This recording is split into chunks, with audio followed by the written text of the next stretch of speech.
Dans cette troisième vidéo sur la science et la foi, j'aimerais parler de là où la science et la foi semblent s'accorder, là où la science va dans la direction de la foi. Et pour cela, j'aimerais souligner deux choses. La première, c'est l'origine de l'univers.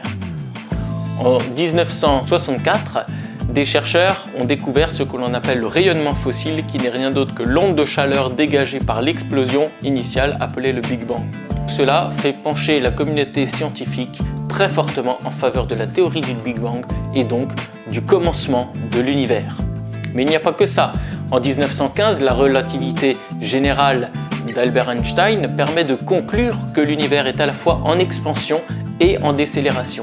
Ces deux phénomènes sont constitutifs des explosions. Alors si l'univers est né d'une explosion, il faut qu'il y ait bien quelqu'un à l'origine qui ait déclenché cette explosion. La deuxième chose, c'est l'organisation de l'univers. Nous vivons dans un univers extrêmement bien réglé pour permettre la vie. Il y a plus de 26 constantes physiques qui gouvernent l'univers et elles ont une valeur extrêmement précise. Nous ne savons pas pourquoi elles ont cette valeur plutôt qu'une autre, mais si on changeait cette valeur ne serait-ce que d'un tout petit peu, eh bien la vie humaine ne pourrait pas exister. Le rapport nombre de protons sur nombre de neutrons doit être réglé avec une précision de 10 puissance moins 37. 10 puissance moins 37, ce nombre est totalement inimaginable. Prenons l'illustration suivante. Couvrez le continent américain de pièces de 10 cents. Couvrez-le jusqu'à la hauteur de la Lune.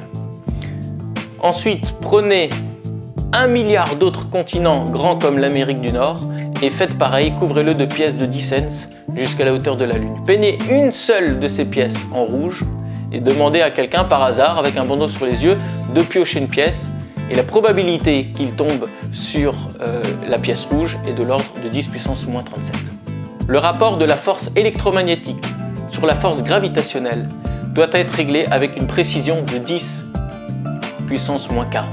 La densité initiale de l'univers doit être réglée avec une précision de 10 puissance moins 60. Face à l'agencement extrêmement précis de l'univers, nous pouvons toujours maintenir une position athée, mais cela se fait contre toute probabilité. Prenons un exemple pour illustrer cela.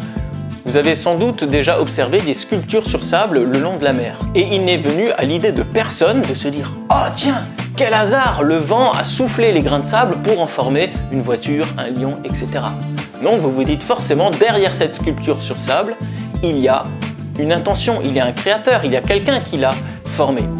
Eh bien, face à la beauté du corps humain, pourquoi ne pas réagir pareil?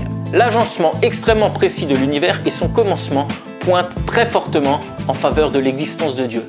Et comme disait un théologien du siècle dernier, il faut beaucoup de foi pour être athée.